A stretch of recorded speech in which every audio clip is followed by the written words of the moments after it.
Praise the Lord. Everybody shout, praise the Lord. Hallelujah. Tunay tayong pinagpala ng ating dakilang Diyos sa buhay. Amen. Hallelujah, hallelujah. We give the highest praise, glory, honor, majesty to the King of Kings, the Lord of Lords, the mighty God, the everlasting Father, our dearest Jesus, the one true God. Amen. Hallelujah. Let us clap our hands unto the Lord. Amen. Hallelujah. Let us thank the Lord and pray. We thank you, Father God. Hallelujah. For the blessings, Lord, for the salvation of our soul, for moving in our midst, Lord God, for filling us with your sweet Holy Spirit. And as we listen to your holy word, Father, leading prayers well with Pastor, we beseech thee, O God, anoint the message of salvation. Make us understand your holy word. Help me bring forth your message with your love and power, O God. Hallelujah. Remove doubts and unbeliefs, Father. Hallelujah. Cast out in the mighty name of Jesus. Bind the powers of darkness. Cast out in Jesus' name. Amen and amen. Hallelujah. Everybody say amen. You may go back to your seats. God bless you, Paul. The Bible says, 1 Thessalonians 5:12 and 13. And we beseech you, brethren, to know them which labor among you and are over you in the Lord, and admonish you, 13, and to esteem them very highly in love for their work's sake, and be at peace among yourselves. Praise God.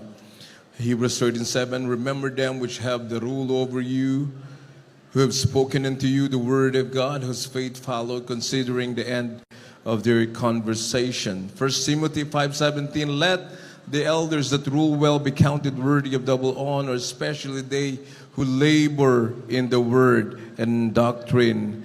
Amen. We give double honor, respect to the man of God, our beloved pastor, Evangelist Wilde Estrada Almeida, the end-time prophet of God, ang propeta ng Diyos sa huling kapanahunan. Amen. And we always cherish the precious memories of our beloved assistant pastor, Lina C. Almeida. Hallelujah. Ang sabi nga ng Biblia, Psalms 112:6, surely he shall not be moved forever. The righteous shall be in everlasting remembrance. Palakpakan natin ang ating dakilang Diyos na buhay. Amen. And God has given us a faithful pastor who taught us. Amen. Who fed us with knowledge and understanding, as what the Bible says in Jeremiah 3:15, and I will give you pastors according to mine heart, which shall feed you with knowledge and understanding. Tunay na dakila ang Diyos. Amen. Hallelujah. Sa ministeryong ito, we are so much blessed po. And I want to greet also my beloved wife, Christine, our children here in the Philippines and in the United States. Ang aming mga pamangkin dyan sa Estados Unidos. Amen. Sa Canada. And also kay Mark, Maine. And I want to greet my sisters in Manila in our main church, beloved Peach, beloved Kyujun, beloved Ted, and beloved Luke Smith, sa Dakan, Indiana, and Ate Like Rick, sa lahat ng aming mga younger siblings, and all our pamangkins. Amen. Hallelujah. Aming mga apo na patuloy na talagang lumalago ang banal na iglesia ng dakilang Diyos sa buhay. Lumalago ang pamilya ng ating mahal na pastor. Amen. And maging sa mga manggagawang narito, beloved preachers, beloved ordained preachers, beloved kay Louis, Angeles, amen. Hallelujah sa lahat ng mga preachers na kasama natin, beloved workers, and lahat ng mga ginagamit sa banal na ubasan, pagpalain kayo ng ating pinakamamahal na Panginoong Jesus. Sa lahat ng ating webcast viewers all over the world, God bless you po. Tunay na talagang pinagpala tayo habang tayo'y nagkakasama-sama sa ating pagpupuri, sa ating pagsamba, bumababa ang presensya ng ating dakilang Diyos na buhay. Amen. Pagpapatunay lamang na kinalulugdan ng Diyos. Bakit kinalulugdan ng Diyos? Amen. Sapagkat nasa tamang katuruan, nasa tamang pagpupuri. Amen. Na yan ang kanais-nais sa harapan ng ating pinakamamahal na Panginoon. Kaya naroon tayo pinapagaling sa ating mga karamdaman, sa ating pagsamba, sa ating pagsunod, pakikinig ng salita ng Diyos, ating isinasagawa ito. Amen. Hallelujah. Tunay na hindi nangyari yan nung tayo'y nasa iba't ibang kongregasyon pa, mga minamahal. Yung mga kinabibilangan tayong mga pananampalataya, na tayo ipinanganak na sa mga malalaking mga relihiyon, mga minamahal, pero walang Diyos na tumutugon sa atin. Pero dito, nakita natin, yung mga narinig natin, yung mga patotoo, mga minamahal na yung patay binuhay ng Diyos. Amen. Sari-saring himala, mga minamahal. Hindi yan kathang isip. Hindi kathang isip ng tao upang ikwento dito sa banal na pulpito, mga minamahal. Ito'y katotohanan, patotoo ng mga kapatiran na binago, pinagaling ng ating mahal na Panginoon. Hindi nangyari yan noon sa atin, mga minamahal, sapagkat ang mga leader ng relihiyon, hindi talagang sinugo ng Diyos. Amen. Sa atin, sinugo ng ating dakilang Diyos, nag-ayuno, nanalangin, amen, talagang totoong sinunod ang kalooban ng Diyos. Nabanggit ni Beloved kay Louie kanina, walang negosyo ang ating mahal na pastor sa pagsisimula sa banal na gawain, mga minamahal. Wala silang inasahan kahit kanino man. Kahit sa mga foreigners, mga minamahal na mga churches, na mga ministry, talagang sila'y umasa sa ating dakilang Diyos na buhay. At ito tayo ngayon, tayo'y naging bunga ng kanilang mga panalangin, pagpapagal, mga minamahal, upang tayo magkaroon ng kaligtasan, buhay na walang hanggan sa piling ng ating dakilang Diyos na buhay. Hallelujah, hallelujah. Ang sabi ng Biblia, kaya nangyayari ito, sabi ng Biblia, 1 Corinthians 4:20, for the kingdom of God is not in word, but in power. Amen. Hallelujah. Dito po sa unang mga tiga-Korinto 4 talatay 20, ganito po ang pagkasulat. Sapagkat ang kaharian ng Diyos ay hindi sa salita, kundi sa kapangyarihan. Amen. Praise the Lord. Sapagkat ang kaharian ng Diyos ay hindi sa salita, hindi yung salita ng salita. Tumanda na tayo sa kakapakinig ng salita ng mga ngaral. Walang nangyaring kagalingan, walang katugunan sa mga panalangin. Pero dito sa Jesus Miracle Crusade, dahil nga sugo ng Diyos, amen. After God's own heart, dininig ng Diyos ang ating mga panalangin, amen. Hallelujah. So nung unang panahon, 2,000 taon na nakakaraan nandito ang ating mahal na Panginoong Jesucristo, ang mga apostoles ay binigyan ng kapangyarihan upang magpalayas ng mga demonyo, amen. Magpagaling ng mga karamdaman. Kagaya ng mga apostoles nung unang panahon, kasama ang ating mahal na Panginoong Jesucristo, hanggang ngayon, nangyayari pa rin yan. Kung ano yung inuutos ng mahal na Panginoon 2,000 taon na nakaraan, magpagaling kayo ng may mga karamdaman, hanggang ngayon, nangyayari ang kagalingan ng karamdaman, ang mga himala na galing sa ating mahal na Panginoon. Hallelujah. Matthew 10:1. Praise the Lord.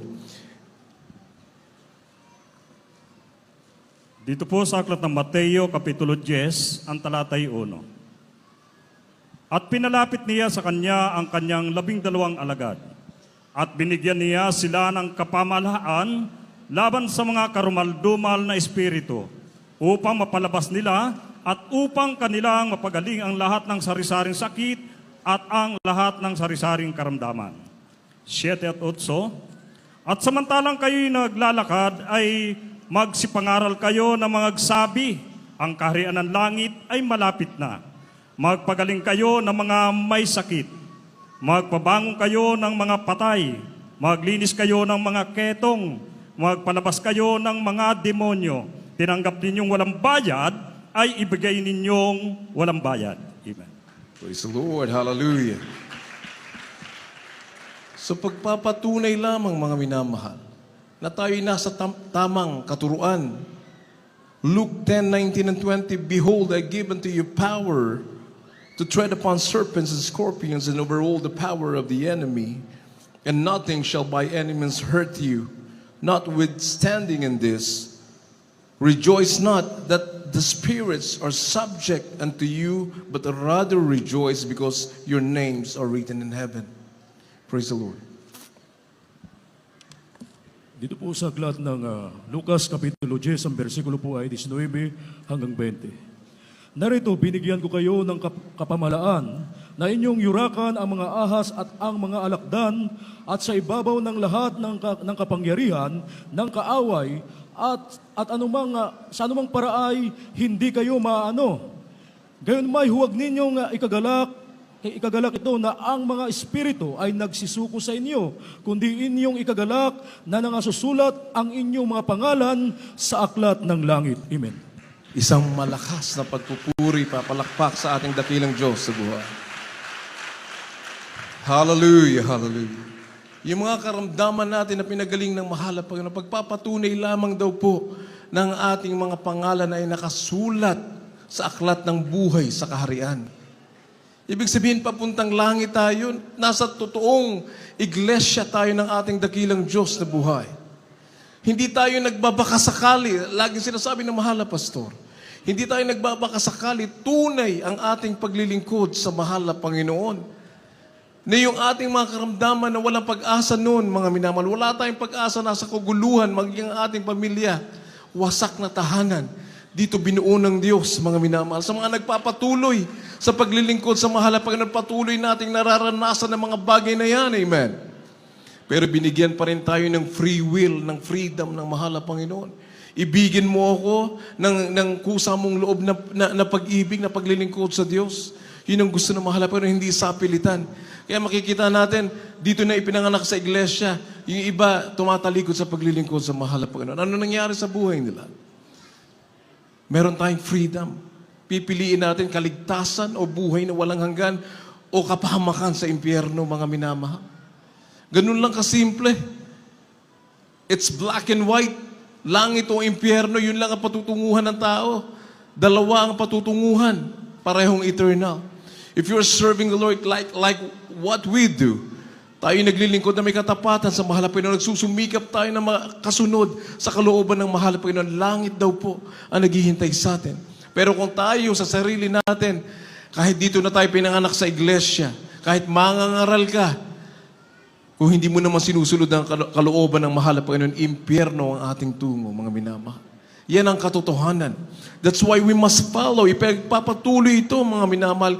Kaya naitaguyod ang banal na iglesia ng Diyos. Hindi lang sa Pilipinas, Luzon, Visayas, Mindanao, mga minamahal. Sa ibayong dagat, sa Asia, nandun na tayo sa buong daigdig, gumagapang ang Jesus Miracle Crusade. Unti-unti na itataguyod ang banal na iglesia ng Diyos sapagkat tayo'y nananatili sa katuruan. Nasa tamang katuruan tayo, nasa tamang pagsunod tayo, amen.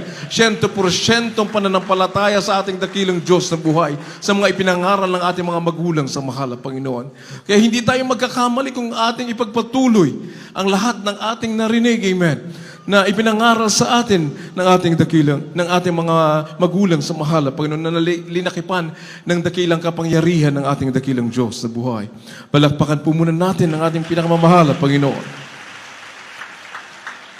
Praise the Lord. Ating mga narinig kanina, mga minamahal, yung pagbabago ng buhay, hindi kayang gawin ng kaawayan.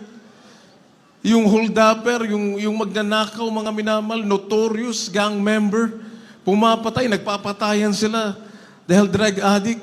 Nung dinala ng mahal na Panginoon sa banal na gawain, sila'y dinala sa banal na gawain at tinanggap ang mahal na Panginoon.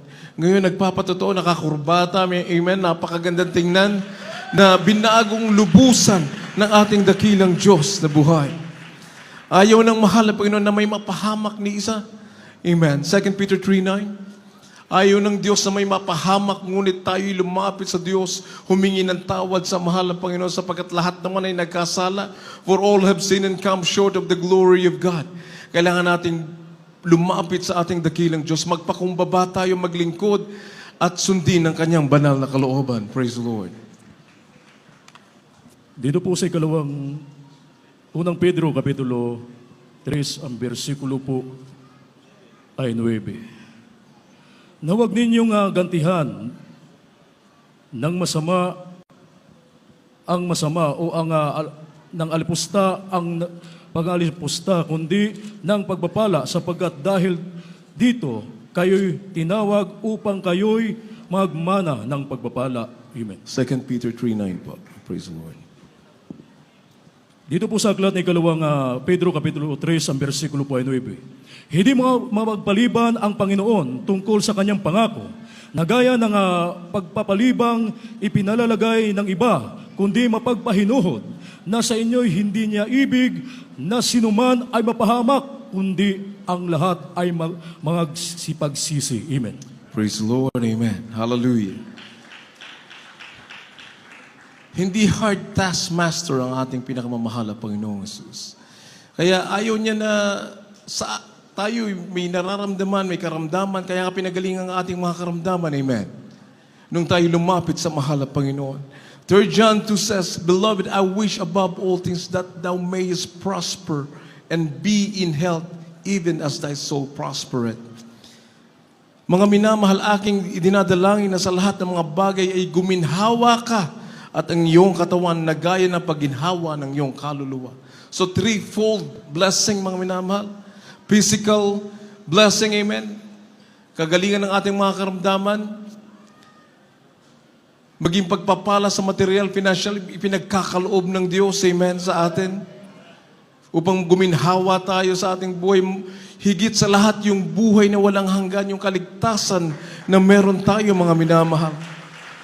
Yan ang gusto ng mahal na Panginoon. Tayo lang hinihintay ng mahal na Panginoon. Unahin mo lang ang mahal na Panginoon sa lahat ng ating ginagawa, sa ating paggising, sa ating buong araw, mga minamahal, sa ating pagtatrabaho. Put God first in your life. Maging sa pamilya mo, lagi nating sinasabi, kung mahal mo, kung meron kang mahal dito sa ibabaw ng daigdig, kung mahal mo ang pamilya mo, unahin mo ang Diyos. Amen. Sa lahat ng bagay. Seek first the kingdom of God and His righteousness, and all these things shall be added unto you.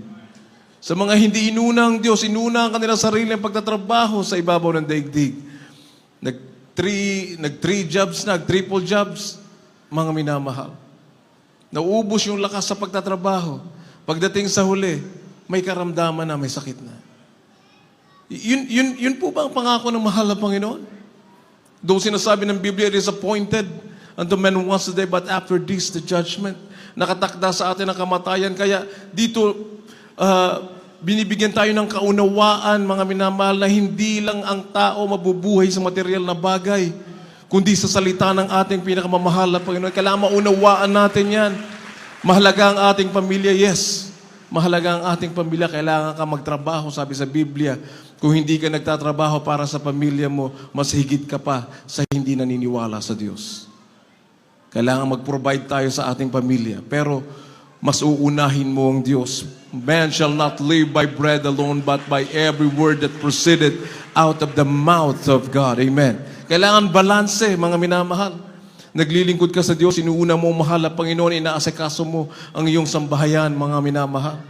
Ganoon ang pag-ibig ng Diyos sa bawat isa. Ayaw ng Diyos na may mapahamak. Kung kay manggagawa, kung ikay mangangaral, inuuna mo ang Diyos, amen, inaasikaso mo rin ang iyong sambahayan, mga minamahal. Hindi mo pinapabayaan ang kanilang mga pangangailangan. Nagpo-provide ka sa kanila, mga minamahal. Yan ang itinuro sa atin ng ating beloved parents in the Lord, sapagkat may mga manggagawa na ang mahal na Panginoon din ang tumatawag, mga minamahal, na mag-full-time worker sa banal na gawain. Sila ay nananalangin. Sa bawat outreaches, outstation, may nananalangin para sa atin, sa ating pagtatrabaho, patnubayan, pag-iingatan tayo ng ating mahal na Panginoon. Amen. Hallelujah. Kaya tayo pinagpalang lubos. Ang ating alamin daw, sabi ng Biblia, bakit tayo nabuhay sa digdig? Hindi tayo singaw, mga minamahal. We were created by God. Psalms 100 verse 3, pakihanda po. Merong lumikha sa atin.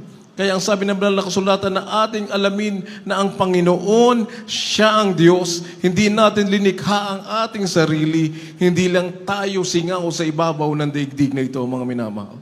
Praise the Lord. Dito po sa aklat ng mga awit, Kapitulo 100, ang talata po ay 3. Alamin ninyo na ang Panginoon ay siyang Diyos. Siya ang lumalang sa atin at tayo sa Kanya. Tayo'y Kanyang bayan at mga tupa ng Kanyang pastulan. Amen. Praise the Lord. Amen. Hallelujah. So, lahat ng meron tayo, lahat ng ating naipon, mga sari-saring parangal na talagang yun yung minsan yung mga magulang, yun ang gustong makita sa kanilang mga anak, mga minamahal. Pagod na yung mga bata sa kakaaral. Kailangan maging top 1 ka, magkaroon ka ng kung ano-anong medalya. Yung iba nagsusumika para yumaman ng yumaman, mga minamahal. Pero lahat ng yan ay ating iiwan. Sandali lang ang buhay sa ibabaw ng daigdig. Lahat ng meron tayo ating iiwan, mga minamahal. Ating pagsumikapan ng tunay na paglilingkod sa Diyos, mga minamahal. Wala tayong madadala sa kamatayan, ang sabi ng Biblia. Praise the Lord. Ecclesiastes 5:15. As he came forth of his mother's womb, naked shall he return to God to go as he came, and shall take nothing of his labor, which he may carry away in his hand. Praise the Lord. Ecclesiastes 5 talatay 15, ganito po ang pagkasulat. Kung paanong siya lumabas sa bahay bata ng kanyang ina, hubad na yayon siya ulit na gaya ng siya dumating, at hindi magdadala ng anuman sa kanyang nagawa, na kanyang madadala sa kanyang kamay. Amen. Amen. Hallelujah. Kung paanong siya'y lumabas sa bahay bata ng kanyang ina, hubad na yayaon siya uli, na gaya ng siya'y dumating, at hindi magdadala ng anuman sa kanyang nagawa, na kanyang madadala sa kanyang kamay.